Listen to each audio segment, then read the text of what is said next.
Sir ಸಿದ್ದರಾಮಯ್ಯನವರ ಬೆನ್ನಿಗೆ ಅವರ ಜೊತೆಗಿದ್ದಂತಹ ಆಪ್ತರು ಇನ್ನೊಂದು ಸ್ವಲ್ಪ ಸ್ಟ್ರಾಂಗ್ ಆಗಿ ನಿಲ್ಬೇಕಿತ್ತು ಅನ್ನುವಂತ ಅಭಿಪ್ರಾಯ ಇದೆ ಸರ್. ಅಂದ್ರೆ ರಾಹುಲ್ ಗಾಂಧಿ ಅವರು ಈ ನಿರ್ಧಾರ ತಗೊಂಡಾಗ ನೇರವಾಗಿ ರಾಹುಲ್ ಗಾಂಧಿ ಅವರಿಗೆ ಇಲ್ಲ ಸಿದ್ದರಾಮಯ್ಯನವರು ಮುಂದುವರಿಸಿ ಅಂತ ಹೇಳಬೇಕಿತ್ತು ಅಂತ. ಕೆಲವರು ಜಂಪ್ ಆದ್ರು. ಇಲ್ಲ, ಈ ಕಡೆ ಜಂಪ್ ಆಗೋದು ಏನು ಅವ್ರೇನು ಯಾರು ಕೇಳಿ ಏನೋ ಡಿಸಿಷನ್ ತೊಗೊಂಡಿಲ್ಲ.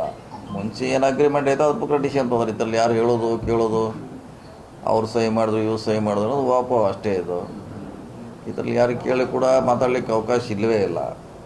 ಡೆಲ್ಲಿ ಅಂತಲ್ಲಿ ಆಗಿದೆ ನಾವು ಹೇಳ್ತೀವಲ್ಲ, ಡೆಲ್ಲಿಯಲ್ಲಿ ಆಗಿದೆ ನಮ್ಗೆ ಗೊತ್ತಿಲ್ಲ, ಅದು ಪದೇ ಪದೇ ನಾವು ಹೇಳಿದ್ದೀವಿ. ಡೆಲ್ಲಿಯಲ್ಲಿ ನಿರ್ಣಯ ಆಗಿತ್ತು, ಅಲ್ಲಿ ಅದನ್ನು ಮುಗಿಸಿದ್ದಾರೆ. ಮತ್ತು ಇನ್ನು ಬೆಂಗಳೂರಲ್ಲಿ ಅದನ್ನು ಚರ್ಚೆ ಮಾಡೋದ್ರಲ್ಲಿ